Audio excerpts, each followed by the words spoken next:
Halo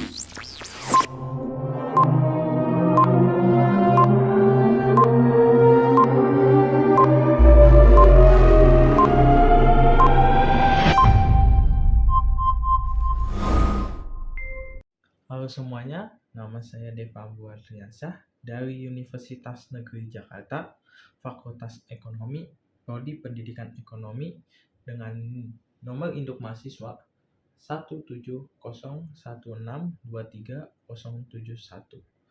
Pada video kali ini, saya akan membuat video pengajaran untuk memenuhi tugas akhir mata kuliah landasan pendidikan.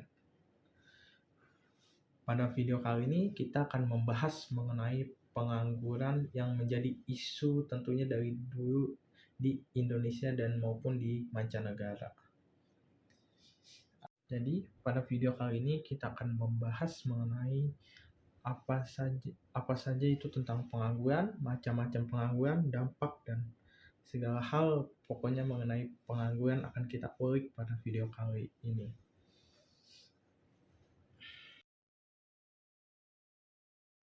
Assalamualaikum warahmatullahi wabarakatuh. Selamat pagi semuanya.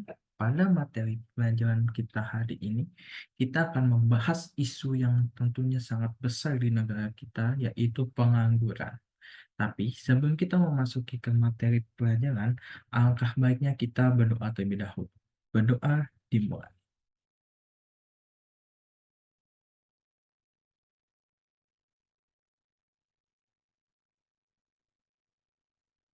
Berdoa selesai. Oke, pada pembahasan materi kali ini tentu saja cukup menarik karena ini selalu menjadi masalah di semua negara. Tentunya di negara kita juga salah satu masalah sosial yang cukup dari dulu udah ada ya, pengangguran. Selanjutnya kita akan masuk ke pembahasan apa saja sih itu pengangguran dan berbagai macam mengenai pengangguran ini kita ulik lebih lanjut.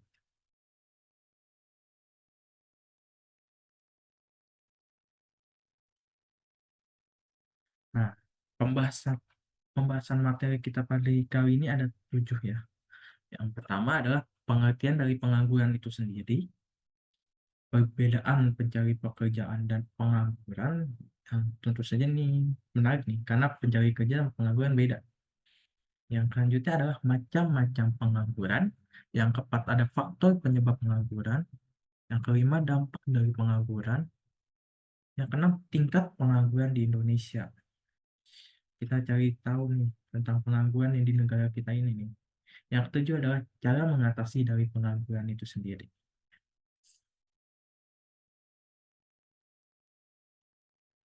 Pengertian pengangguran. Menurut Badan Pusat Statistik Pengangguran, yaitu pengangguran adalah penduduk yang aktif mencari pekerjaan, penduduk yang sedang mempersiapkan usaha atau pekerjaan baru, penduduk yang tidak mencari pekerjaan karena merasa tidak mungkin mendapat pekerjaan, kelompok penduduk yang tidak aktif mencari pekerjaan dengan alasan yang sudah mempunyai pekerjaan, tetapi belum mulai bekerja. Jadi ini udah diambil dari Badan Pusat Statistik Indonesia.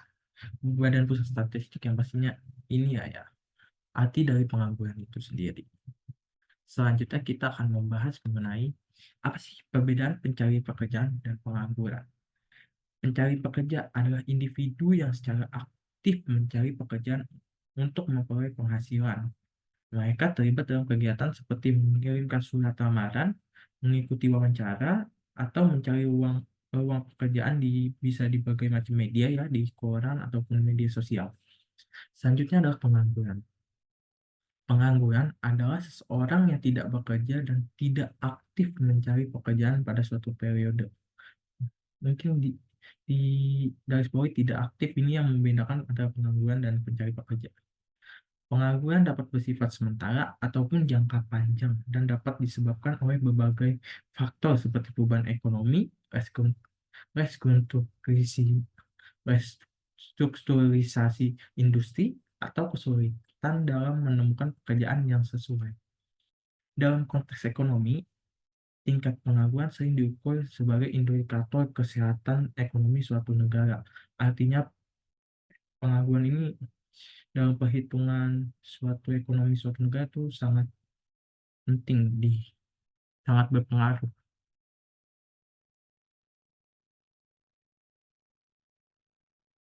Nah, pengangguran itu ternyata juga ada macam-macamnya.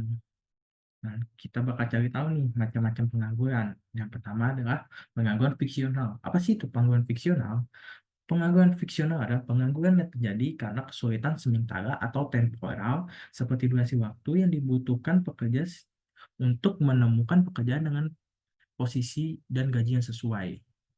Ciri-ciri dari pengangguran fiksional ini adalah satu, bersifat sementara. Kedua, dalam fase sedang mencari pekerjaan baru. Ini biasanya fresh grade atau lulusan SMA, di mana ya mereka sedang dalam fase-fase nyari pekerjaan untuk mereka dan baru pertama kali masuk ke dunia kerja. Selanjutnya adalah ingin balik ke pekerjaan baru. Biasanya ini individu yang nggak cocok di tempat kerjanya ataupun dia nggak dihargai atau nggak sesuai dengan passionnya bekerja di bidang itu. Jadi dia mencari ke pekerjaan yang lain. Selanjutnya adalah yang keempat, ada menunggu panggilan kerja. Ini biasanya terjadi pada orang yang melamar pekerjaan dan setiap perusahaan tuh punya prosedur yang masing-masing dalam menempatkan karyawan baru. Sehingga emang butuh waktu untuk misalnya wawancara ataupun tes untuk ataupun diterima dalam mengambil pekerjaan baru. Yang kelima adalah diberhentikan oleh perusahaan. Biasanya banyak faktor yang membuat perusahaan memutuskan untuk memberhentikan sementara karyawannya. Penyebabnya. Penyebabnya adalah kurangnya informasi lowongan kerja.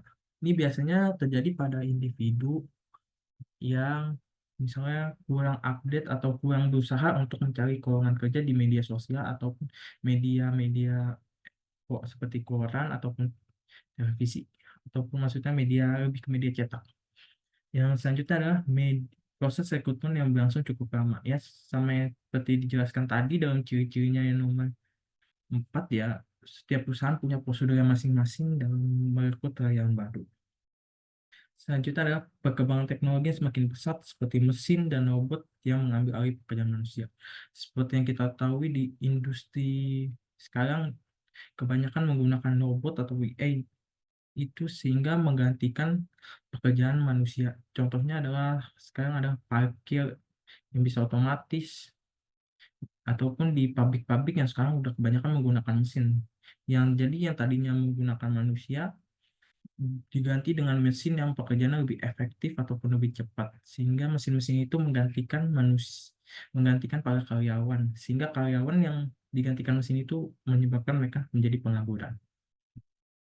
Cara yang mengatasi dari pengangguran fiksional ini adalah bisa dengan meningkatkan akses informasi lowongan kerja melalui perkembangan seperti teknologi seperti mencari pada laman internet, misalnya dari media sosial ataupun website.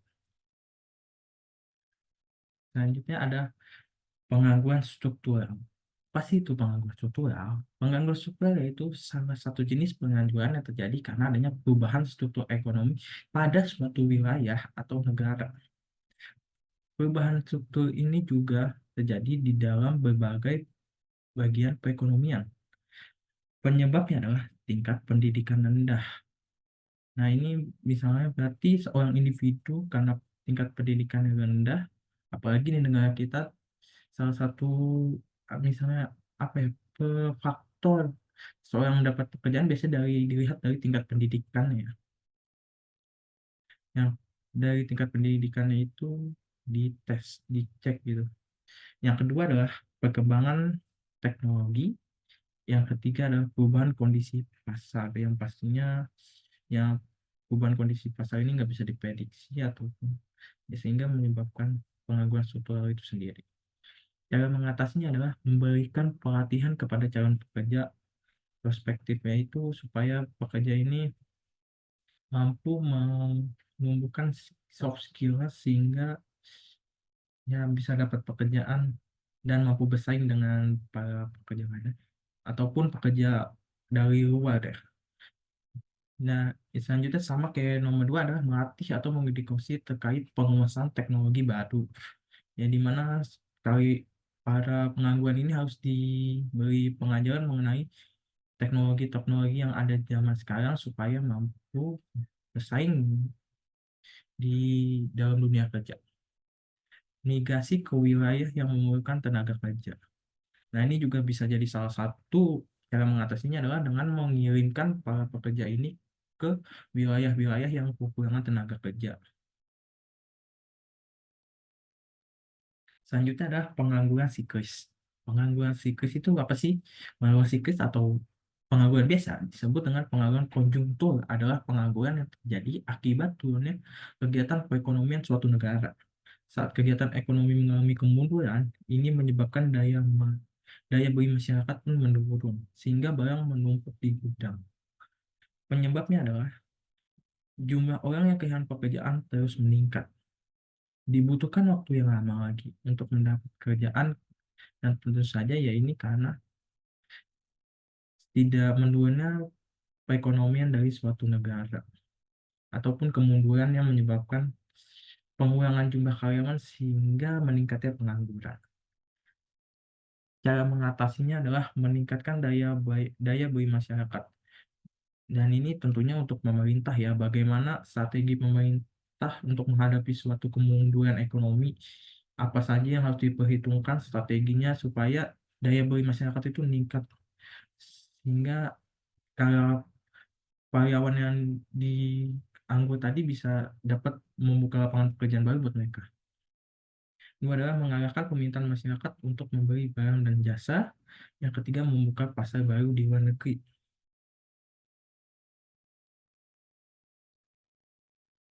Nah, selanjutnya ini adalah, tadi kan kita udah bahas pengangguran tuh, macam-macamnya. Nah, sekarang kita apa saja sih yang jadi penyebab dari pengangguran itu? Dan kita sekarang kulik satu-satu. Yang pertama adalah ketidakseimbangan jumlah lowongan kerja dengan jumlah pekerja. Banyak orang, seperti yang ditulis di sini, banyak orang yang kesulitan memiliki pekerjaan karena jumlah yang tersedia sedikit dan tidak diiringi dengan kemampuan dari para individu tersebut. Akhirnya, lowongan pekerja yang ada ini nggak gimana ya, nggak pas gitu sama jumlah pekerja yang ada. Akhirnya banyak jumlah pekerja yang nggak dapat lowongan kerja karena lowongan pekerjaannya lebih sedikit dari jumlah pekerjanya. Dan biasanya orang yang nggak dapat pekerjaan ini adalah orang yang kalah bersaing dalam mendapatkan suatu pekerjaan, ataupun keterampilannya ataupun individu keterampilan sekarang itu masih di bawah dari para saingan yang lain. Yang kedua adalah kurangnya tingkat pendidikan dan keterampilan. Kurangnya sama seperti yang dijelaskan tadi sebelumnya, kurangnya tingkat pendidikan dan keterampilan yang dimiliki akan menyebabkan seseorang menjadi sulit sebagai tenaga kerja karena kalah bersaing dengan tenaga asing ataupun para pekerja lainnya. Jadi ini ya tugas ini sebenarnya balik ke individu masing-masing bagaimana mereka mampu meningkatkan keterampilannya ataupun ya meningkatkan tingkat pendidikannya itu sendiri. Selanjutnya adalah permintaan konsumen yang menurun. Permintaan konsumen yang rendah menyebabkan pengangguran siklis. Penyebab pengangguran di Indonesia ini terjadi karena perusahaan kehilangan terlalu banyak keuntungan saat permintaan turun. Akhirnya kalau perusahaan turun, mau nggak, keuntungan dari suatu perusahaan turun, mau nggak mau, suatu perusahaan harus mengurangi jumlah karyawannya untuk mengurangi beban gaji. Sehingga yang dikeluarkannya para karyawan itu menjadi pengangguran. Dan itulah kenapa permintaan konsumen menurun akan berpengaruh terhadap keuntungan perusahaan, dan jika keuntungan perusahaan turun, maka harus mau nggak mau perusahaan harus mengeluarkan terhadap karyawannya untuk mengurangi beban gajinya. Selanjutnya adalah kemajuan teknologi. Kemajuan teknologi merupakan salah satu penyebab pengangguran di Indonesia. Tentu ini terjadi karena seperti komputer atau robot yang menggantikan pekerjaan. Seperti yang tadi dijelaskan kan sebelumnya, bahwa para pekerja sekarang itu mulai digantikan oleh robot ataupun AI.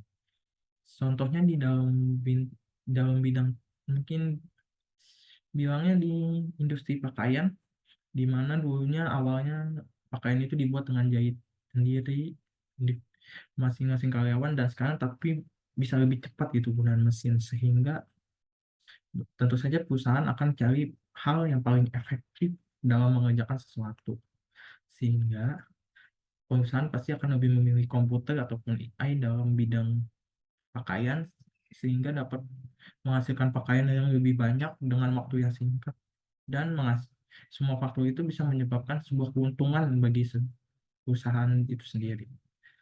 Jadi bisa dijelaskan kan kenapa kemajuan teknologi itu menjadi salah satu penyebab dari pengangguran itu sendiri. Dampak pengangguran. Nah, tadi kan kita udah bahas tuh penyebab pengangguran. Dan sekarang dari semua penyebab itu apa saja sih dampaknya pengangguran itu? Tentu saja bagi apa saja yang terdampak, dan dampaknya itu apa aja buat dari pengangguran itu. Satu, penurunan kesejahteraan masyarakat. Jika masyarakat tidak mendapat pekerjaan, mereka tidak mampu memenuhi kebutuhan mereka. Itu artinya semakin banyak pengangguran, semakin banyak kemiskinan itu muncul, semakin banyak orang yang kesusahan karena nggak mampu memenuhi kebutuhan. Semakin banyak orang di luar sana yang menderita karena nggak bisa memenuhi kebutuhan mereka, seperti contohnya sandang pangan dan papan, kebutuhan primer mereka. Yang saja itu salah satu hal yang menyedihkan di negara kita ya. Yang kedua adalah menurunnya penerimaan pajak penghasilan. Ketika seorang kehilangan pekerjaan, mereka juga menghasilkan sumber pendapatan. Itu artinya kalau mereka kehilangan sumber pendapatan ya, mereka nggak bisa untuk membayar pajak penghasilan kepada negara. Dan tentu saja ini sangat merugikan bagi negara.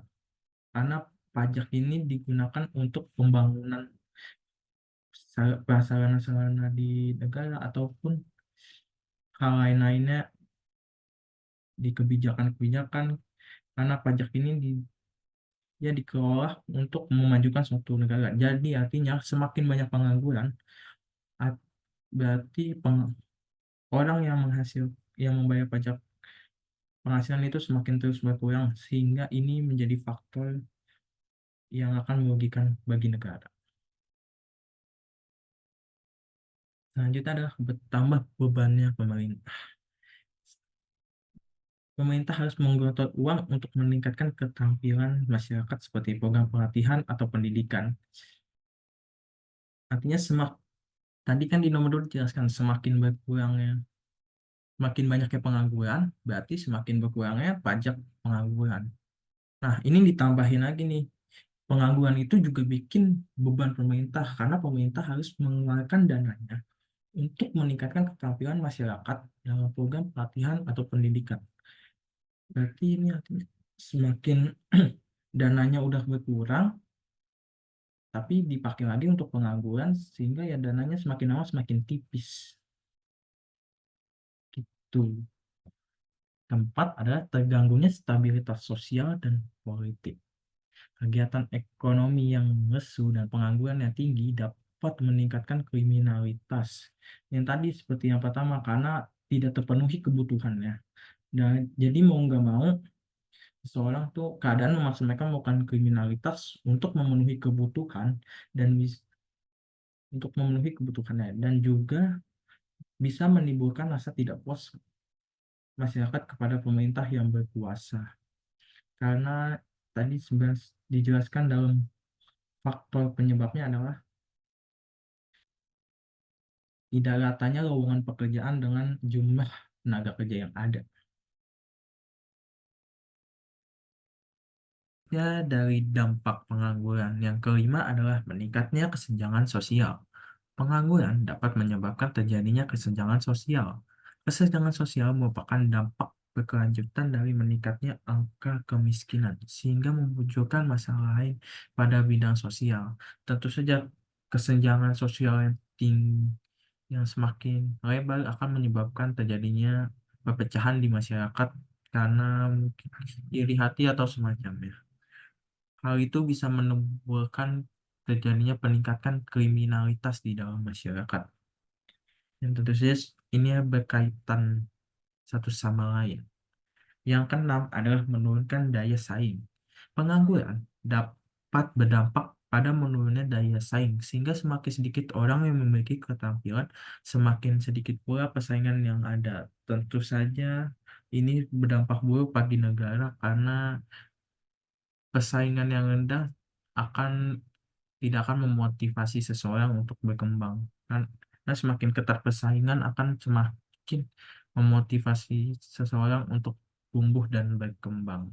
Karena itulah dibutuhkan daya saing yang kuat di dalam suatu negara.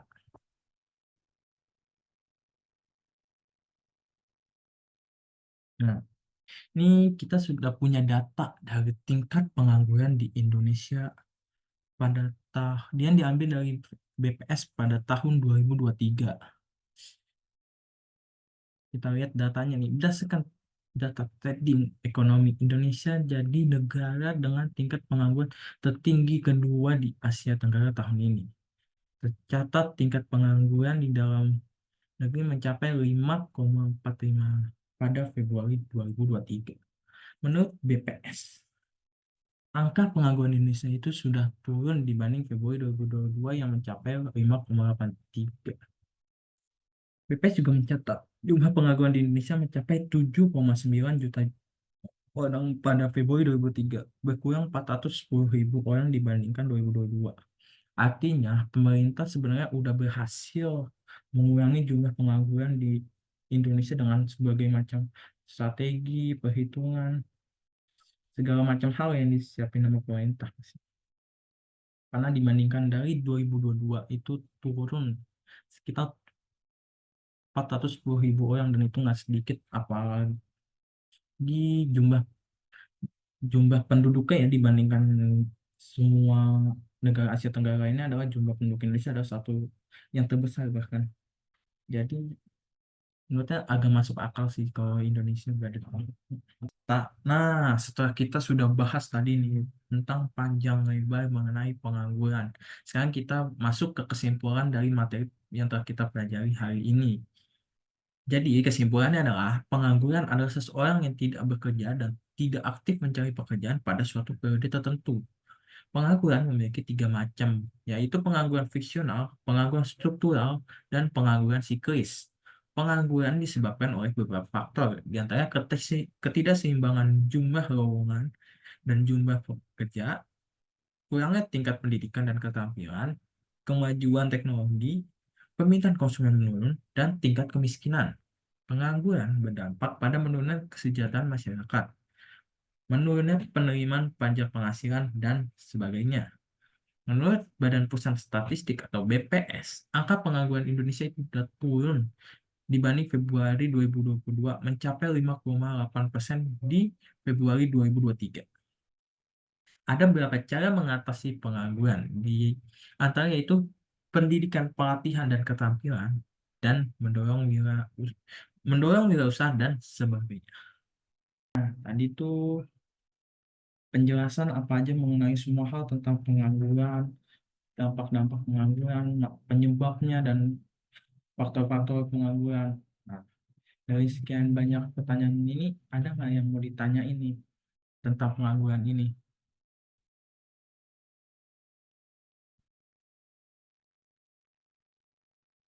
Enggak. Ini nggak ada yang ditanyain. Kalau nggak ada, berarti kita akhiri aja sesi pembelajaran pada kali ini. Dan sebelum seperti tadi kita memulai dengan berdoa, kita menyelesaikan sesuatu dengan hal baik juga, yaitu berdoa. Jadi kan itu berdoa dimulai.